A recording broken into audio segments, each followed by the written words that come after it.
خدا سے دل جو لگا. حضور کبھی کبھار انسان کو جب کسی چیز میں کامیابی نہیں ملتی تو اس کی وجہ سے ایک مایوسی کی کیفیت طاری ہو جاتی ہے. اس کیفیت میں انسان کا کسی بھی چیز میں دل نہیں لگتا اور یہ کیفیت انسان کے اپنے کنٹرول میں بھی نہیں ہوتی. اس موقع پر انسان یہ سوچ کر دل کو تسلی دینے کی کوشش بھی کرتا ہے کہ ہر کام میں اللہ کی مصلحت ہوتی ہے، لیکن پھر بھی اس کیفیت سے نکلنا بہت مشکل ہوتا ہے. پیارے حضور رہنمائی فرمائیں کہ انسان کو اس کیفیت میں کیا کرنا چاہیے.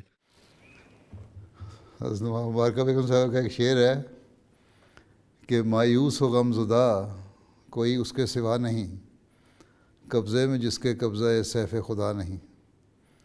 ٹھیک ہے، اللہ تعالیٰ کی تلوار کو ہاتھ میں رکھو، یہ یقین ہو کہ اللہ تعالیٰ ہے، یہ یقین ہو کہ اللہ تعالیٰ دعائیں سنتا ہے، یہ یقین ہو کہ اللہ تعالیٰ ہمیں اس حالت میں جو گزار رہا ہے یہ شاید کوئی ٹرائل ہو، چھوٹا سا عرضی کوئی امتحان ہو جس میں سے ہم نے گزرنا ہے، اور اس امتحان میں سے گزرنے کے بعد پھر اللہ تعالیٰ کامیابی دے گا.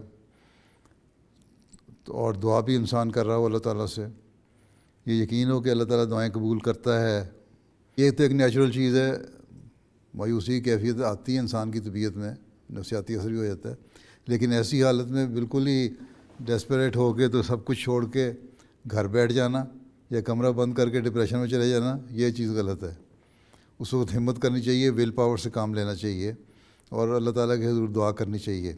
اور اگر بہت ہی زیادہ کریٹیکل حالت ہو گئی ہے ڈپریشن کی تو پھر ڈاکٹر کے پاس جا کے علاج بھی کرا لینا چاہیے، کیونکہ پھر یہ بیماری کی صورت بن جاتی ہے. ٹھیک ہے، تو اس کو بیماری کے طور پہ ٹریٹ کرو اور دوائی لو تاکہ اس ڈپریشن کی فیز سے انسان باہر نکل آئے. ادروائز اللہ تعالیٰ کے آگے جھکو اور اس سے دعا مانگو، اللہ کا ذکر کرو اور کوشش کرو کہ میں نے اس فیز سے باہر نکلنا ہے.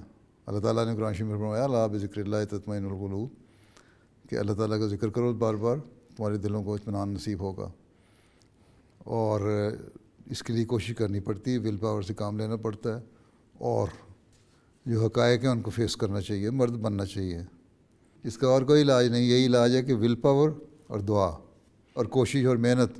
جس کام میں کمی ہے، اور اگر ہو سکتا ہے ایک کام میں انسان ناکام ہوتا ہے، کامیابی نہیں ملتی، تو دوسرے کام میں کامیابی مل جائے. بعض دفعہ لمبا عرصہ نہیں ملتی اور ایک ٹرائل میں انسان جا رہا ہوتا ہے، لیکن خدا کو چھوڑ کے کہیں اور راستہ بھی نہیں ہے. اس مجذوب کی طرح جو بیٹھا تھا اور نعرے لگایا کرتا تھا اللہ میاں تیری دنیا پسند نہیں آئی، اور خلیفہ ابل بھی وہاں سے گزرا کرتے تھے، دیکھتے یہی نعرے لگاتا تھا. ایک دن بڑا خاموش بیٹھا تھا، سر نیچے کیے، انہوں نے بجا آج نعرے نہیں لگا رہے اللہ تعالیٰ تیری دنیا پسند نہیں آئی. کہتا آج اللہ میاں نے مجھے جواب دے دیا. نے کیا جواب دیا؟ نے کہا اچھا پھر جو دنیا پسند ہے وہاں چلے جاؤ. تو دنیا تو یہی ہے، اسی میں رہنا ہے، اسی میں گزارا کرنا ہے، تو اسی میں اس لیے ہمت اور مردانگی سے رہنا پڑے گا. ٹھیک ہے جی حضور، السلام علیکم. جزاک اللہ.